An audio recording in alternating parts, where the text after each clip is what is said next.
Assalamualaikum warahmatullahi wabarakatuh. Alhamdulillahirrahmanirrahim. Wassalatu wassalamu ala asyrafil anbiya'i wal mursalin wa ala alihi washabihi ajmain, amma ba'du. Perkenalkan, nama saya Andi Nafisa Wibowo. Video ini saya buat untuk memenuhi nilai UTS Ilmu Tauhid yang diampu oleh Pak Ali Profi, SPDI, MPDI. Di sini saya akan menjelaskan tentang iman kepada malaikat. Apa sih iman itu? Iman menurut berasal dari bahasa Arab, yaitu amanah, yang berarti keamanan atau keyakinan. Secara istilah, iman artinya membenarkan dalam hati, mengucapkan dengan lisan, dan mengamalkan dengan anggota badan kita. Nah, rukun iman dalam Islam terdiri dari 6 pilar. Yang pertama itu iman kepada Allah, yang kedua iman kepada malaikat-malaikat Allah, yang ketiga iman kepada kitab-kitab Allah, yang keempat iman kepada Rasul, yang kelima iman kepada hari akhir, dan yang keenam iman kepada qada dan qadar. Kita sebagai umat muslim ini wajib untuk mengimani keenam rukun iman tersebut. Jika kita tidak mengimani salah satunya, maka rukun iman tersebut tidak sah. Jadi rukun iman tersebut saling melengkapi dan harus kita imani semuanya. Nah, rukun iman kepada malaikat ini termasuk rukun iman yang kedua.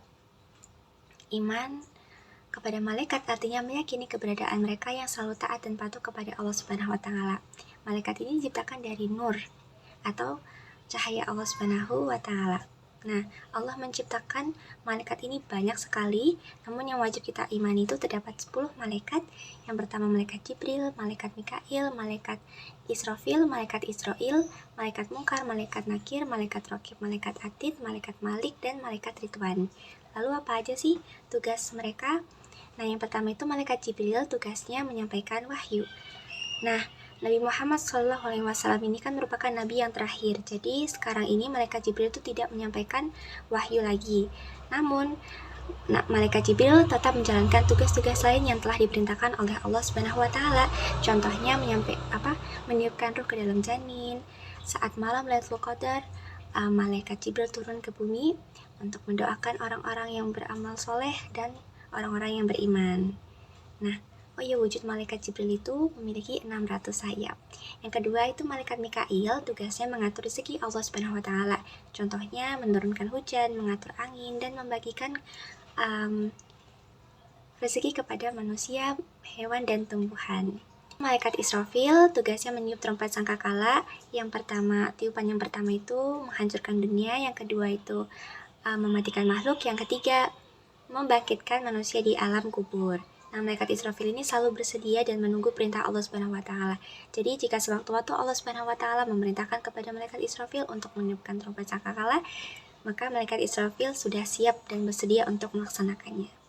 Lalu yang keempat itu malaikat Israil, tugasnya mencabut nyawa makhluk. Lalu malaikat Munkar dan Nakir itu tugasnya untuk menanyakan manusia di alam barzah. Malaikat Raqib itu mencatat segala amal kebaikan manusia, malaikat Atid mencatat segala amal keburukan manusia. Lalu malaikat Malik itu menjaga pintu neraka, dan malaikat Ridwan menjaga pintu surga dan menyambut para penghuni surga. Lalu malaikat lain tuh tugasnya ngapain? Nah, salah satunya itu malaikat pemikul arsy. Itu wujudnya itu kan ada hadis yang mengatakan jarak antara cuping telinga dengan pundaknya itu seperti perjalanan 700 tahun. Wah, betapa besarnya malaikat pemikul arsy, wallahu a'lam. Dan tugas malaikat lain itu mendoakan orang-orang yang beriman, lalu menghadiri majelis zikir dan mengendalikan alam dan cuaca. Dan intinya semua malaikat itu selalu taat dan patuh kepada Allah, selalu berzikir kepada Allah Subhanahu wa taala. Jadi ketaatannya tuh di level tertinggi seperti itu. Nah, lalu sifat-sifat malaikat itu apa sih? Nah, di sini saya akan membandingkan antara sifat jin, malaikat, dan manusia. Jin itu kan terbuat dari api, malaikat terbuat dari nur, manusia terbuat dari tanah. Nah, di antara jin, malaikat, dan manusia ini yang paling suci, yang paling dimuliakan oleh Allah Subhanahu wa taala ialah malaikat. Nah, yang sifatnya hampir sama itu sifatnya jin dan manusia.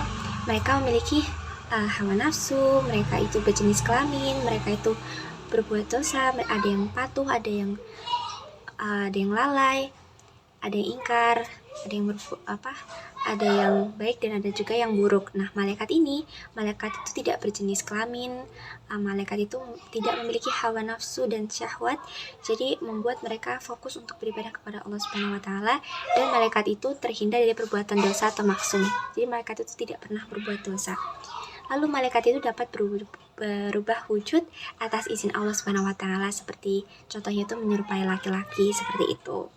Nah, malaikat ini tuh juga memiliki kekuatan yang sangat besar dan kecepatan yang sangat cepat. Jadi, jika Allah Subhanahu wa taala memberikan tugas-tugas yang berat kepada para malaikat siap dan mampu untuk melaksanakannya. Nah, terus kecepatannya juga sangat cepat para malaikat itu. Contohnya nih, malaikat Mikail membagikan rizki dari tempat satu ke tempat yang lainnya yang sangat jauh. Malaikat Mikail tuh dapat berpindah tempat sangat cepat, seperti itu. Nah, malaikat itu juga selalu bertasbih, selalu berzikir kepada Allah Subhanahu wa taala tiada henti. Sebagaimana firman Allah Subhanahu wa taala dalam Quran surat Al-Anbiya ayat 20 yang artinya mereka selalu bertasbih malam dan siang tiada hentinya. Mereka tidak pernah menunda-nunda, mereka tidak pernah membangkang. Nah, setelah kita mengetahui iman kepada malaikat itu apa aja sifat-sifatnya, tugas-tugasnya, nama-nama malaikatnya, bagaimana kita menerapkannya dalam kehidupan kita sehari-hari. Yang pertama ialah kita meneladani para malaikat, contohnya yang selalu berzikir, selalu memberikan pujian kepada Allah Subhanahu wa taala, beribadah seperti itu. Kita senyum juga ibadah, kita bisa bersedekah meski 1 perak dan yang lainnya. Banyak ibadah yang dapat kita lakukan hanya untuk Allah Subhanahu wa taala, seperti itu. Nah, lalu jika kita kan sudah tahu nih ya, malaikat Raqib dan Atid itu selalu mencatat amal kita, baik yang buruk maupun yang baik. Nah, jadi membuat kita untuk selalu berhati-hati dan ingin berbuat kebaikan kan, karena kita niat baik itu udah dicatat oleh malaikat Raqib loh. Apalagi kita melakukan kebaikan tersebut, seperti itu. Dan kita juga harus dan kita kan jadi merasa diawasi ya. Nah, jadi membuat berhati-hati dalam bertindak, bijaksana dalam bersikap seperti itu. Dan bagaimana ketika kita tuh melakukan perbuatan maksiat, kita melakukan perbuatan buruk. Nah, dengan cara bertobat, Allah itu selalu menerima hambanya yang senantiasa bertaubat.